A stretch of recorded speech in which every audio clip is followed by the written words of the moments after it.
Morning, everyone. We're doing some chess again, and we're going back to 1999 in the Manhattan Chess Club Championship. Now, this was a really fun game. I'm playing International Master Yuri Lapshun, 2507 FIDE. I'm like, 2507 FIDE is a pretty high rating. That means that all he needed was his GM norms, and he would get that title. I had a lot of interesting games with Yuri. Um, he was a bit of a customer, I would say. I'm just kidding, but this game right here broke my heart in a way, and I want to tell you about the Hikaru Nakamura incident. Now, Naka I've known since he was a little bean sprout, and he's a cute kid, very naughty boy that liked to whoop everybody in chess. Now, I hung out with his dad a little too. In fact, I played a Brilliancy against his father at the World Open. I have to admit, I offered him $100 before the game back when I was a little, young hustler, and he said, "Nah, I can't do that because I need the prize money." So when you're kind of a street rat trying to make some money, you do whatever you have to do. And so I offered him because the prize was 1,000 or something, or I said I'll give you $100 for it. So he turned me down cold, of course. Because Sunil is a stand-up guy. He was trying, but he didn't say that. He said, "I'm trying to get back over 2,400."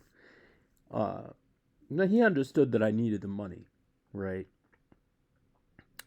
So then I went on to play a Brilliancy against him anyway. And I sacked a couple of rooks and I won a nice game and he threw a cup of water at the wall. All right, that was another story. I like Sunil. He was a gritty, tough character. Didn't take any shit, and he ended up being like the best chess coach. And and he taught Nakamura when he was a kid. And Nakamura was in this tournament. I'm going off on a wild tangent. Why do I bring up Hikaru in this game? Because I was eligible for a Brilliancy Prize. It all comes back to $100. You see how we're living in a simulation. That's what I'm trying to tell you. Because this $100 ended up.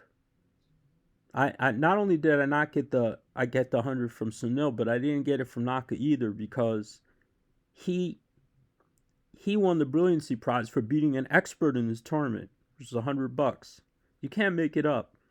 I beat a 2507, a sack of queen. You're gonna see this game, and I didn't get the Brilliancy Prize because politically I was out. Right, I was out.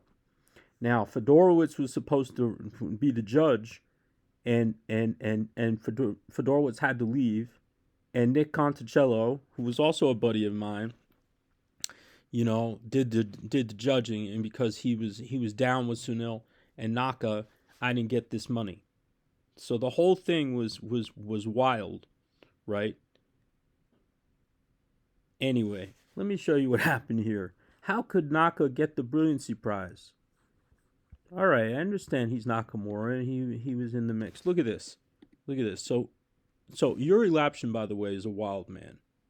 I have to give Yuri credit because he doesn't mess around. Like he has the white pieces, he's coming for your head, right? And so look at him. He gives me the pawn on the side. He takes the center. I said, well, this is kind of weird. I like to play the Scandinavian anyway, and you get the knight f6 Scandi. Um, and I'm thinking this should be fine for me. It's hard to play c4. Uh, I'm up a pawn.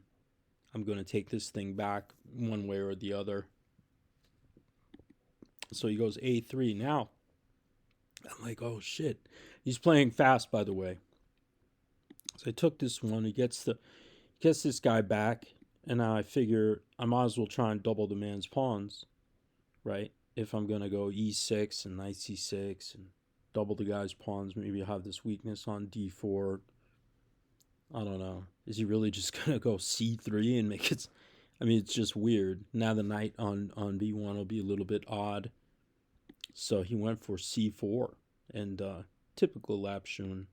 So I doubled the guy's pleasures, and I moved away. I don't really want to take this thing on b4 with the queen. I think I could get harassed, but bishop d2 comes, and then where am I going? Like, I gotta go away, and then maybe knight b5, rook b1. It's all a lot of fun, but not for me. So I went knight c6, developed some pieces. I thought this was a good move. Hit 2 for 1 special, right? If I can play knight d4, of course, it's just busted. I mean, it's just going to be busted there.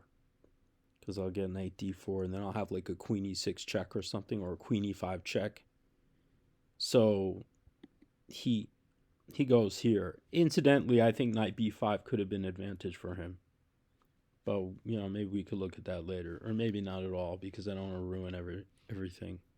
So he went here. Now his idea was that he was going to, trap my girl, or like put a lot of pressure on b7, or go rook a4 or something. And then get all kinds of pressure on me, right? Rook a4, queen d6, d5. Looks very dangerous. But I said, I have a funny idea. If he wants to take my queen, go ahead. Go ahead, Yuri. Knock yourself out, because you're gonna lose. The bishop's gonna come out. He's gonna be pinned on c3. I'm gonna castle. His king's gonna be stuck in the middle. I'm gonna get rook e8, maybe rook d8. Look at what happened. He took this guy, and he moved back. Now, when all this happens, the beauty of it is I'm not down that much material. My pieces are absolutely gorgeous, and I have a pass A pawn. That outside little baby football player is not being stopped. It's on the sidelines, dancing down the sidelines. Dancing down the sidelines. We have playoffs today. Okay, so I get out of the man's way.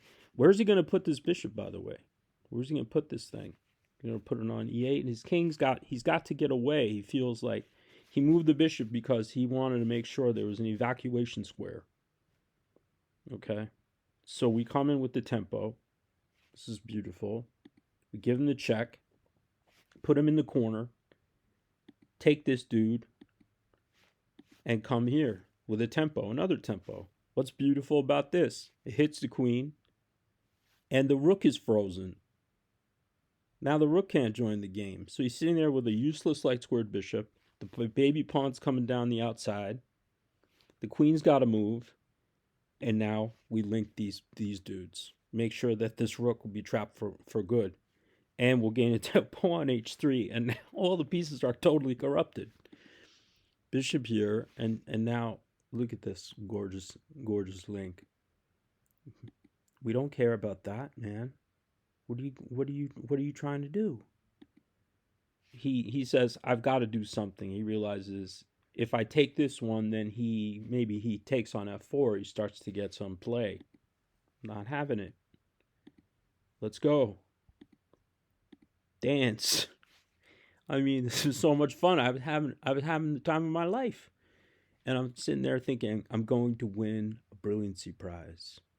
I'm walking over, I'm looking at all the other boards, like Nakamura smoking some expert. And it was a nice game, I have to admit. Maybe I should show that game. It was a nice game, but he's smoking an expert, dude. I mean, come on, man. It's not that big of a deal. I mean, you're not Hikaru Nakamura and you're smoking an expert. Okay, he was still young, but does it really matter? I mean, he beat me when he was a bean sprout too. He was beating everybody, but does it really matter? I mean, this guy's got 2507 FIDE, man. And I'm sacking a queen on him. And I need the money. CD. And dancing down the outside. What are you going to do? He can't take the knight. I make a new lady. He tries to come back to help himself on the e1 square. I'm sorry. Let's get rid of that. We're going to come right down and take back. on d5, and I'm gonna march down the b pawn, and it's total zugzwang. He goes back, and now the final shot. I could do this many ways, but this is a really nice move. He takes on c3. I come rook b1. He can't do anything. He has to go queen back to a1, then manja a1, or manja e1, whatever I want, and I can go b5, b4, b3, b2. I can do whatever I like. Do it any way you like. So here he just resigned. I think he just resigned because he saw that he couldn't blow. I mean, if you want to see the proof just for fun, I mean, it's not in the, but just to show you here. It's climbing, it's growing. Look, -3, -3.8. Oh, -4.6. It's gonna go over 5. There it is. Okay, so maybe it'll go to 6. I don't even know. It doesn't matter. It's completely hopeless. But look, King G2 at once. Their computers are funny. All right, you get the picture. So this was a fun game for me. But I was very upset because I didn't get the money. Hikaru won that damn money. And it's also nice to go through your life and say you have a brilliancy prize in something. I got nothing. I'm fired up today. Who do we have today in the football? I don't know. Chargers. Oh, I'm a Chargers fan. I was a long-suffering Dolphin fan, and I gave up on them. Now I'm going to be a long-suffering Chargers fan. I think they'll win, though. I think I like the Chargers to win today. Am I laying 3 points? I don't know. I should call Lawrence. Because whatever Lawrence does, I'll just do the opposite. Nah, Lawrence is my boy. All right. So that's what happened here at the Manhattan Chess Club. Oh, Fedorowicz came back from vacation, and he was supposed to be the judge, right? He said that he would have given it to me easily. He said this was a very nice game, and it was, definitely I was worthy to win the prize. So I could say I got a brilliancy prize. But then again, Fedorowicz was a friend of mine. There's always politics involved, right? You got to be. Let's go back here for a second because I've just sort of ran through this game and talked a lot of shit, and now we can look at some reality. Here,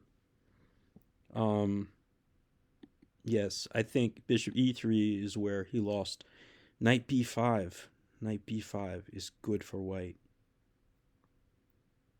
I don't remember what I was thinking because it was a zillion years ago. 1999 is a long time ago, and I was drinking a lot in those days. You could tell by this position that I was drinking a lot. I think Yuri may have also been drunk. I'm not sure. All right, I'm not going to go into too many details. I think, it was kind of a beautiful game the way it was. We sacked the queen on an IM, and it worked out. And the finishing blows were all rather perfect. The whole thing came together. It was all glued together very nicely. We kept everybody at bay, and then we just went with the football player. Okay, we'll leave it at football. Everyone have a great day. I'll try to show something a little more normal and not as insane as this one next time. How to punish people who play the closed Sicilian with white, because a lot of those depressed people like to play this way without opening. They don't want to play open Sicilians. They want to keep everything nice and tidy. So I got a good one against a 2300 where, you can't let people play like that against you. I mean, they can do it if they're Spassky, but in general, is a good example. That'll be the next thing. All right, everyone, have a great day. Coffee time.